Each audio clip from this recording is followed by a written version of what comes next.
Muito obrigado. Bom dia a todos. Uma grande honra estar aqui, conversar com vocês, presença aqui dos convidados, FINEP, BNDES. Pelo que eu entendi, o Paulo vem também? Não, deve chegar. Eu tenho a honra de começar essa conversa, esse debate. Eu preparei alguns pensamentos. Então, eu gostaria de aproveitar esses 15 minutos para transferir o que eu conheço, o que eu trabalhei e o que eu pude pensar sobre o tema em 15 minutos, acho que é o tempo que a gente tem. Então, eu falo como sócio-diretor de uma empresa que se especializou em estruturar projetos de P&D e consórcios e redes de inovação para grandes empresas, somando como resultado ao longo aí de 10 anos nessa atividade, mais de 1,2 bilhões de reais em financiamento público para esses projetos e programas.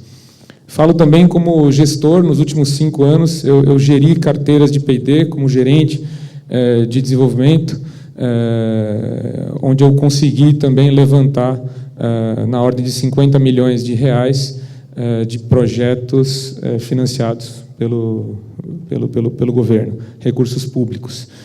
Ou seja, eu me beneficiei desse sistema, então seria um disparate aqui eu fazer grandes críticas a ele, né? Mas eu deixei essa função como Jorge. Eu hoje não atuo mais diretamente nem como consultor, nem como gestor de P&D. Hoje eu atuo como diretor de uma organização chamada Winovate, que é o Centro de Inovação Aberta, onde a gente promove justamente redes e a cooperação entre diferentes entidades, instituições e comunidades. Lá, a gente está focado hoje em 3 grandes projetos, um para o fomento do empreendedorismo, junto com a FGV, chamado Desafio Brasil, o outro voltado à comunidade científica, junto com o programa Ciência Sem Fronteiras, e um terceiro, junto com a indústria, que a gente chama de Corrida da Inovação, voltado à cadeia de valor. E tudo isso nasceu e se reúne num evento que nós organizamos anualmente, está na 6ª edição, chamado Semana da Inovação Aberta. Então, essa é a minha atividade, e lá a gente promove muito, não só o debate, mas cooperações para formar consórcios de P&D, redes de inovação, como forma de fomentar o ecossistema. E aí a gente convida especialistas, pessoas, e eu vou transmitir um pouquinho aqui dessas conclusões desses últimos anos, né? Então, eu fiz algumas anotações aqui. A gente percebe que ainda está sendo trabalhado, ainda há. Esse debate começou, acho que há cerca de 3 anos atrás, quando os mecanismos começaram a ganhar uma atração maior para a inovação, mas ainda há uma grande falta de coordenação. Então, eu queria só pontuar esse ponto. Ainda existe uma falta de coordenação dos mecanismos. Um segundo ponto é que, quando esses mecanismos começaram também a ganhar força, volume, né, recursos, mais adesão das empresas, eles também mudaram muito. As regras foram mudando muito, alguns programas foram descontinuados muito rápido, substituídos por outros, renasceram, e você percebe uma falta de estabilidade muito grande que impede com que as empresas possam contar com aquilo. Quase que fica oportunístico. Tem um edital, tem que correr, porque a gente não sabe quando vai ser o outro, nem como vai ser o outro. Então, isso também é um ponto importante a se colocar. O terceiro ponto, eu chamo de uma falta de harmonização de conceitos. A gente brinca, né, que alguns órgãos têm uma certa esquizofrenia, você fala com um mesmo órgão, em diferentes departamentos, eles têm entendimentos e visão sobre inovação e sobre como promover inovação muito distinto. Isso dificulta o debate, dificulta o esforço da iniciativa privada, dos outros demais órgãos, inclusive para a coordenação. O que deve ser fomentado, o que é bom que seja fomentado. Então, há uma grande disparidade entre conceitos.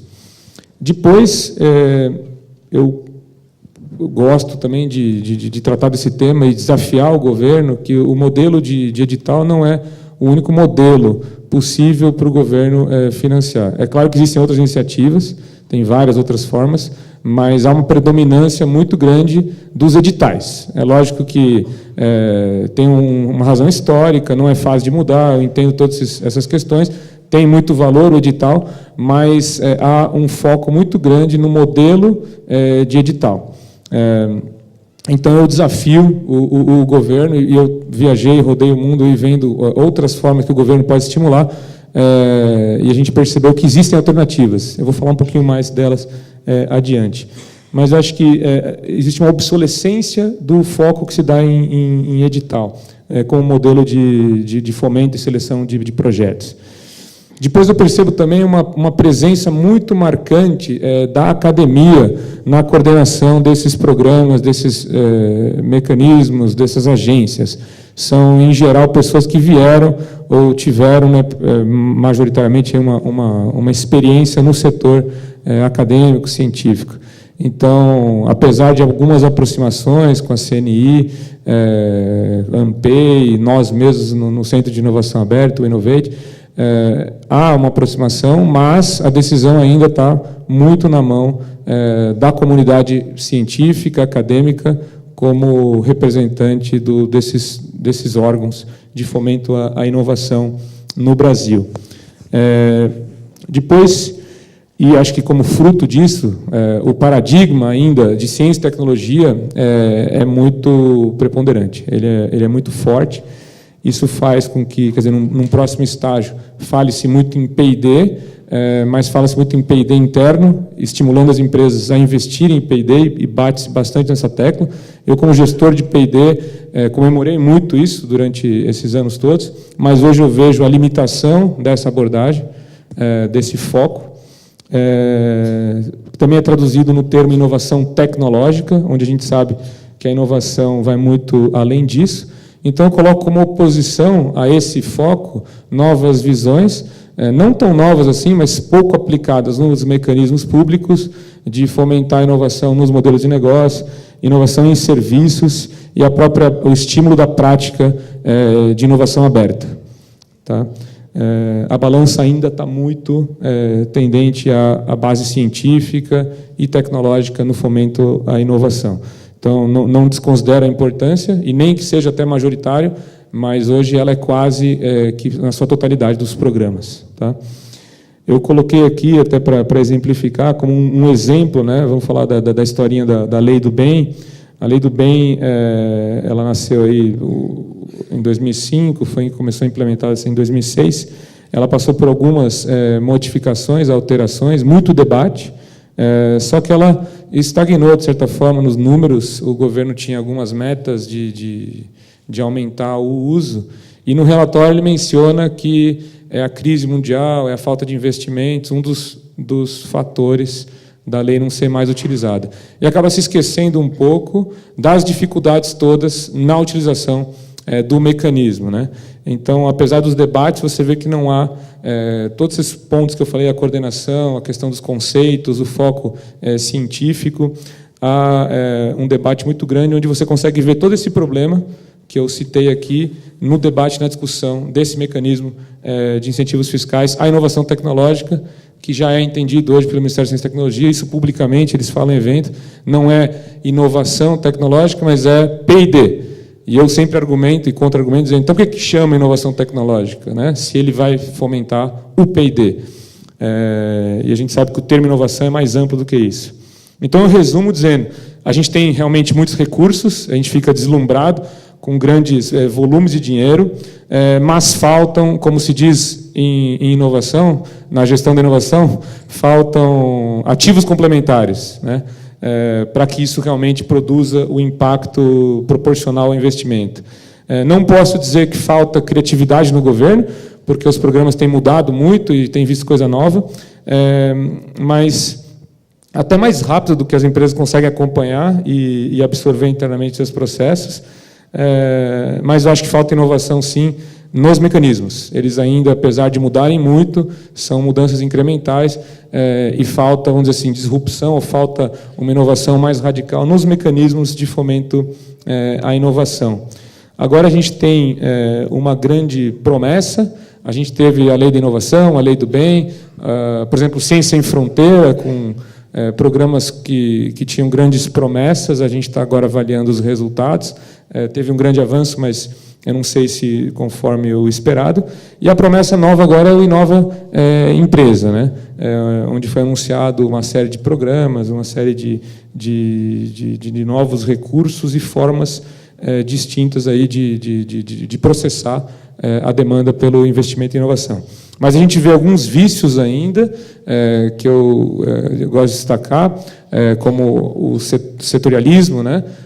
Como as plataformas tecnológicas, como orientação básica desses programas, enquanto que a gente está cada vez mais, você vê no mundo todo, se orientando a desafios, se orientando a fronteiras onde existem as oportunidades de inovação, e não só as bases tecnológicas ou setores industriais.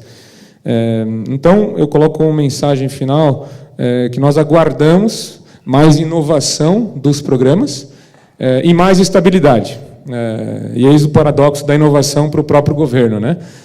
A gente sofre isso na empresa, na iniciativa privada, ter mais inovação, mas, ao mesmo tempo, a gente precisa de mais estabilidade dos programas para poder usá-los melhor. Abordagens como Challenge Driven Innovation, né, inovação orientada a desafios versus setorial ou tecnológico, iniciativas como de Corporate Venturing, trazer grandes empresas para investir no ecossistema, usando modelos de Venture Capital junto com o governo, criar redes de inovação, mas eu gosto de dizer redes de fato, não aquilo que a gente chama de rede, mas que de fato não é uma rede, é uma pirâmide, que por ter vários tentáculos, a gente acaba chamando de rede, mas não é rede. Ela não flui como uma rede. Os fluxos ainda são muito programados nas redes promovidas pelo governo. Então, a gente tem estimulado muito, esse talvez seja a nossa principal bandeira no Centro de Inovação Aberta. Bom, muito obrigado.